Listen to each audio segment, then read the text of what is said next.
Eh bien voilà Monsieur Bones et Magali pour le blog Futurinaire et Sport. Et sur cette vidéo, on va voir ou réviser l'anatomie des abdominaux.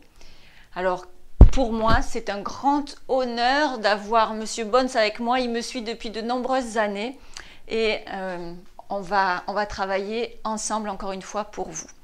Alors nos fameux abdominaux. 4 couples constituent le groupe des abdominaux. Les grands droits, les petits obliques et grands obliques, ou on appelle aussi oblique externe, oblique interne, et le transverse. Alors on peut les dire avec le ou avec les. Ça dépend si on parle du groupe ou des deux qui constituent le groupe. On peut dire le grand droit, mais on peut dire les grands droits. Pareil pour les obliques et pareil pour transverse, le transverse ou les transverses. Comprenez bien qu'il y en a toujours un d'un côté et un de l'autre. Alors on va partir du plus profond, les transverses. Comme vous pouvez le voir s'afficher sur le côté. Alors les transverses, on en a un d'un côté et un de l'autre. Donc des fois vous m'entendrez dire les, mais c'est toujours de la même façon. Ils sont accrochés là, ici, derrière, au niveau des 5 dernières lombaires, enfin des 5 lombaires. Ça vient jusque devant. Les transverses ont un petit peu une forme, je dis moi en éventail. Et leur centre, c'est là où il y a le plus de contractabilité. Ils viennent sur la crête iliaque et ils finissent sur l'arcade crurale. L'arcade crurale, c'est comme un gros tendon qui vient de là au pubis. Okay? Et en haut, ils viennent se terminer, celui de droite et de gauche, se terminer sur le haut des côtes. Ce muscle-là, le transverse, est le plus profond, c'est celui qui est le plus près des organes. Son rôle, ça va être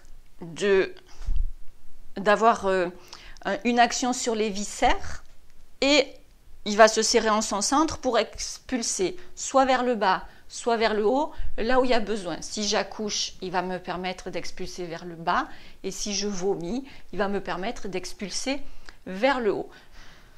En plus de ça, c'est le muscle de l'expiration et c'est une expiration forcée, c'est-à-dire qu'on va souffler de manière consciente. Je contrôle mon expiration. Pendant que vous êtes en train de m'écouter, vous respirez, mais votre transverse, il y a de grandes chances qu'il ne fonctionne pas puisque c'est une respiration plutôt réflexe qui se passe. J'inspire et quand je souffle consciemment et longtemps, mon transverse s'engage. Ok? Donc ça, c'est le rôle des transverses. Viennent ensuite la paire d'obliques, le petit oblique ou l'oblique interne qui sera un muscle plutôt profond et par-dessus l'oblique externe qui sera donc un muscle un peu plus superficiel. Donc on va avoir l'oblique interne qui part des 4 dernières côtes. Donc on n'oublie pas qu'on a les côtes flottantes là, par de là. Vous allez peut-être mieux le voir sur le cliché. Les deux ici, et il descend. Alors, les fibres du petit et du grand oblique sont opposées. Il y en a qui partent dans un sens et les autres dans l'autre, un peu comme un grillage. C'est ce qui fait que on peut les sentir beaucoup plus que de sentir les autres. Le grand oblique, lui, vient de plus haut et celui-là, donc ce qu'on appelle l'oblique externe, part sur les 7 dernières côtes, sans oublier les côtes flottantes, et il vient s'insérer jusque sur l'iliaque. Je reviens quelques instants à l'oblique interne, qui lui aussi se termine sur l'arcade crurale. Okay?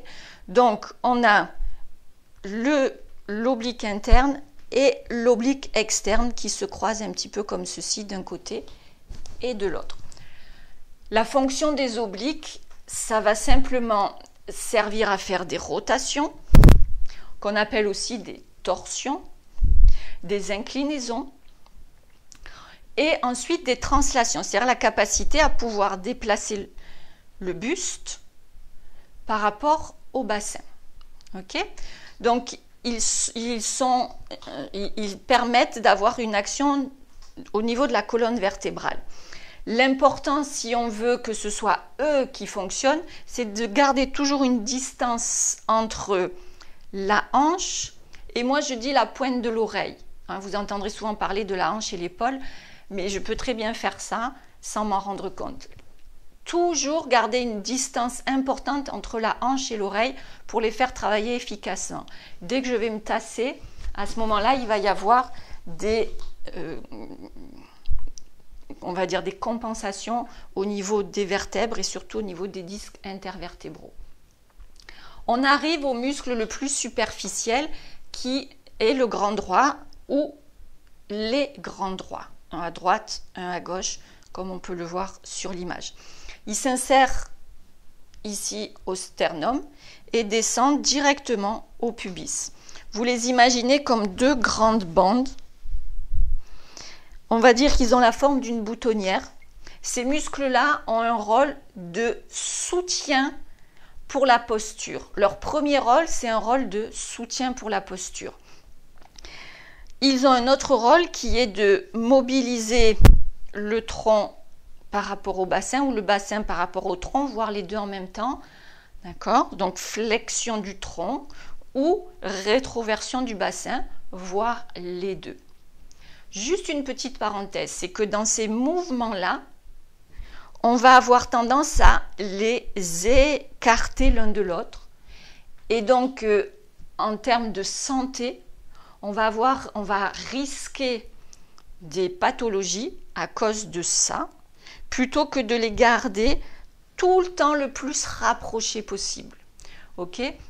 Souvent, les grands droits sont, on va dire aujourd'hui, toujours très ciblés parce qu'ils ont une forme en tablette de chocolat. Et c'est souvent ce qu'on cherche quand on parle des abdos, c'est d'avoir la tablette. Donc, dans l'autre vidéo où on parle du caisson abdominal, on reviendra sur cette fameuse tablette de chocolat. Parce que la tablette de chocolat, ce n'est ni plus ni moins que l'esthétique. Et de l'autre côté, on a tout ce qui va être santé. Ces deux muscles-là ont un rôle important pour notre santé, pour l'hygiène de notre colonne vertébrale, si j'ose dire. Et à partir de ce moment-là, eh bien, ça va être inconcevable de travailler en raccourcissement ces deux muscles. Donc, rejoignez-nous sur la vidéo sur le caisson abdominal. Voilà, on va remercier Monsieur Bones pour sa participation dans la révision de l'anatomie des abdominaux. Ok, des 4 couples avec 2 fonctions principales. La première fonction, elle est au niveau postural et squelettique et la deuxième fonction, elle est au niveau viscéral. Ok, je vous remercie pour votre écoute. J'espère que c'était assez clair. Si toutefois ce n'est pas le cas, n'hésitez pas à nous laisser des commentaires et on reviendra pour que ce soit encore plus professionnel. À bientôt.